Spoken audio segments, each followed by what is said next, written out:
Aujourd'hui, on vous emmène au contact d'un site industriel où l'amélioration continue n'est pas un concept, mais un moteur quotidien. Nous accueillons Jonathan pour nous partager son retour d'expérience concret sur la mise en place de la maintenance prédictive. Arrivé en 2021 chez Clarios comme ingénieur process, tu as rapidement pris les rênes de l'excellence opérationnelle avant de devenir, en 2024, responsable maintenance et amélioration continue. Avec une carrière qui a toujours baigné dans les environnements process et maintenance depuis 2004, tu nous livres aujourd'hui un retour terrain avec vos freins, vos choix, mais surtout vos résultats. Alors pourquoi passer à la maintenance prédictive? Comment faire adhérer les équipes? Et quels bénéfices réels sur le terrain? Ça, nous allons le parcourir ensemble. Je suis accompagnée de Baptiste, qui est responsable d'exploitation et qui s'occupe de ton site. Alors Baptiste, je te passe le micro. Salut Jonathan. Avant de rentrer un petit peu plus dans le vif du sujet, peut-être tu peux nous présenter ce que fait Clarios au niveau du groupe, au niveau de ton site, un peu plus précisément. Oui, donc Clarios est un fabricant de batteries automobiles et il faut savoir qu'une batterie sur 3 dans le monde est fabriquée par l'usine Clarios. Donc moi, au sein de l'entreprise Clarios Argumine, je suis responsable maintenance et amélioration continue et donc mon rôle est de garantir la fiabilité et la disponibilité des équipements de production. Ok. Et donc pour améliorer cette fiabilité et les disponibilités équipements, euh, tu as choisi de t'orienter vers un système de maintenance prédictive. Euh, pourquoi ce choix et concrètement, qu'est-ce que tu as réussi à mettre en place à travers notre partenariat? Oui, donc la maintenance prédictive nous permet de maintenir une production continue et d'améliorer la fiabilité de nos équipements. Et nous avons décidé de mettre en place un système de maintenance prédictive pour anticiper les pannes et donc réduire les coûts, mais également les temps d'arrêt. Cela nous a également permis d'optimiser, on va dire, toute la partie organisation qu'il y a autour et du coup travailler de manière réfléchie et en sécurité. Nous avions déjà de la maintenance prédictive par thermographie et nous avions de l'analyse vibratoire en sous-traitance. Et maintenant, avec le partenariat Digital Predict et Clarios Sargemine, nous sommes capables de faire cette analyse vibratoire nous-mêmes en toute autonomie. Et, donc cette analyse vibratoire, elle est faite chez vous de deux manières, avec une partie portative nomade où tu vas réaliser des routines régulières.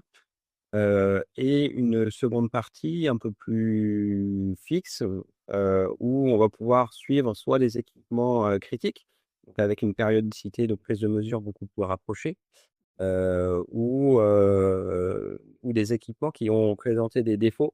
On poursuit ces défauts et les mettre sous surveillance jusqu'à maintenance, c'est bien ça?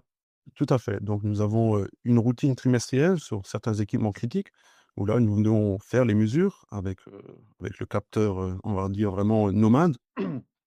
En fonction des résultats, nous allons peut-être mettre sous surveillance plus accrue, avec le capteur que j'appelle capteur temporaire. Donc là, effectivement, c'est un capteur que je vais laisser sur l'installation et qui va faire une prise de mesure, suivant le paramétrage que je vais donner.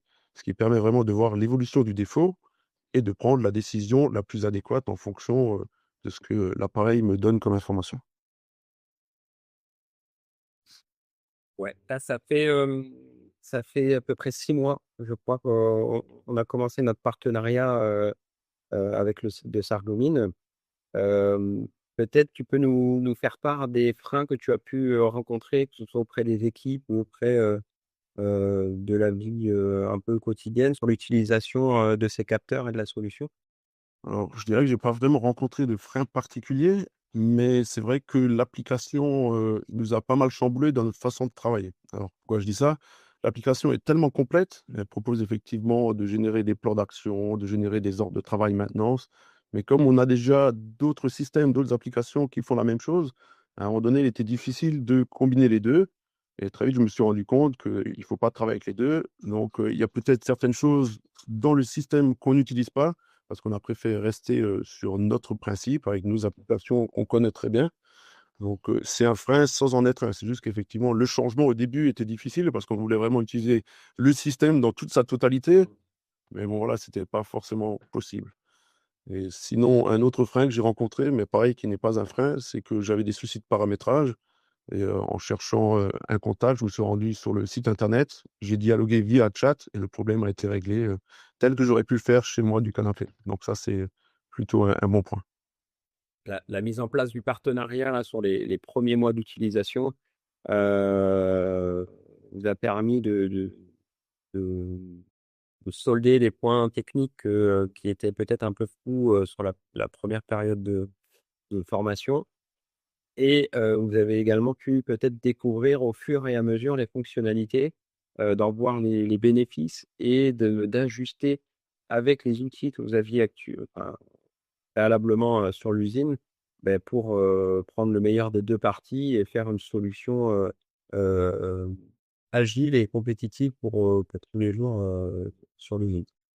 Tout à fait, c'est ça et l'appareil nous a également permis de comprendre un peu mieux nos installations et l'appareil n'est pas juste capable de nous dire: «Il y a des soucis de vibration», c'est vraiment ça rentre dans le détail, donc il y a des défauts de structure, il y a du défaut de cavitation, voilà, on est vraiment capable de comprendre qu'est-ce qui se passe sur l'installation et pourquoi ce phénomène arrive.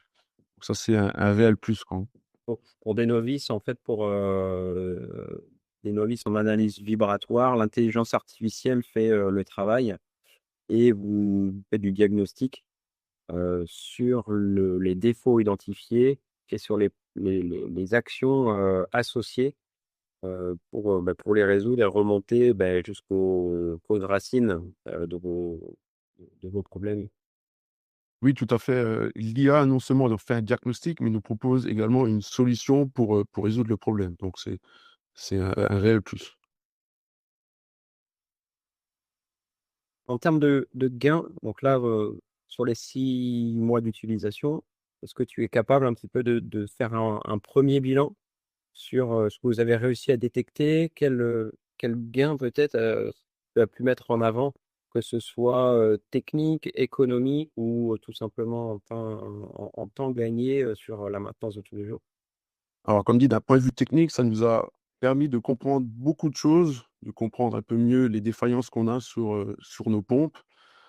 Ça nous a permis également de penser à l'avenir, de ne plus recréer les mêmes problèmes. Alors, je dis ça, j'ai un exemple très concret en tête, c'est qu'on avait un problème de structure sur une des installations, une installation qui avait été faite maison il y a certaines années. Donc, maintenant, on sait que demain, si on doit reproduire la même chose, ben, il faut qu'on évite ces erreurs-là parce que ça transmet des vibrations qui sont pas bonnes, on va dire, pour le moteur. Donc voilà, ça nous a permis d'apprendre beaucoup.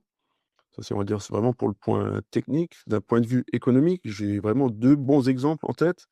Donc, une, c'est une turbine de séchage, voilà, qui présentait des signes anormales de vibration. Donc j'ai été capable de la remplacer avant qu'elle casse entièrement. Donc ça aussi, en termes de coût de réparation, je pense que c'est largement divisé par 2 de simplement remplacer le roulement plutôt que d'attendre que ça casse en entier et que ça crée plus de dégâts sur les pales, tout ça. Et le deuxième gros exemple, c'est, un gros moteur qui, pareil, présentait des signes de faiblesse. Donc, quand j'ai commencé à organiser, l'arrêt pour le remplacement, on s'est aperçu que pour mettre en place le moyen de manutention du moteur, on avait besoin de solidifier le sol parce que la structure du sol actuel ne permettait pas la mise en place du moyen de manutention. Donc il y a eu plusieurs jours, semaines, d'analyse et de modification et après ça, on a eu 3 jours d'arrêt mais ça nous a permis de travailler sereinement, de manière réfléchie, en toute sécurité pour le coup, comme tout était renforcé, tout s'est vraiment bien passé. J'ose même pas imaginer ce qui aurait pu se passer, en urgence de production parce que bon, la moitié de l'usine à l'arrêt pendant 3 4 jours, ouais, j'ai même pas envie d'y penser. Ah, ça vous a permis d'intervenir dans des bonnes conditions, hem, aussi bien d'un point de vue technique que d'un point de vue sécurité. Ouais, Vous avez pu mettre tous les moyens en œuvre pour réaliser la maintenance dans des bonnes conditions. Donc ça, c'est vraiment super. Et c'est ça. puis au niveau du stress des équipes, Ah il y avait eu cet arrêt-là, j'imagine que toutes les équipes, voilà, auraient été, extrêmement stressées de par, la sécurité peut-être mise un peu en jeu, de par aussi le stress d'avoir arrêté la ligne. Enfin voilà, derrière il y a plein de facteurs qui sont tout aussi fréquents les uns que les autres, quoi. Pour ça, on parle pas uniquement de coûts techniques là derrière, mais effectivement, c'est tous les opérateurs qui auraient pas eu de travail pendant 3 4 jours et les retards clients qu'il y a derrière et c'est même l'image du site qui aurait pu, entre guillemets, prendre un coup. L'image de l'entreprise, ouais. Si tu devais nous citer deux, trois facteurs de réussite, ou bien le plus gros facteur de réussite selon toi, ce serait lequel? C'est vraiment l'accompagnement et la formation qu'il y a eu de la part de Digital Predict. Donc, il y a déjà eu la part de formation sur le terrain. Donc, j'ai pas simplement reçu la valise, par la poste. J'ai vraiment eu un accompagnement factuel sur le terrain où on a fait les premiers essais, on a collé les premières plaquettes sur le moteur, on a fait les premières analyses, voilà, c'était vraiment très, très complet.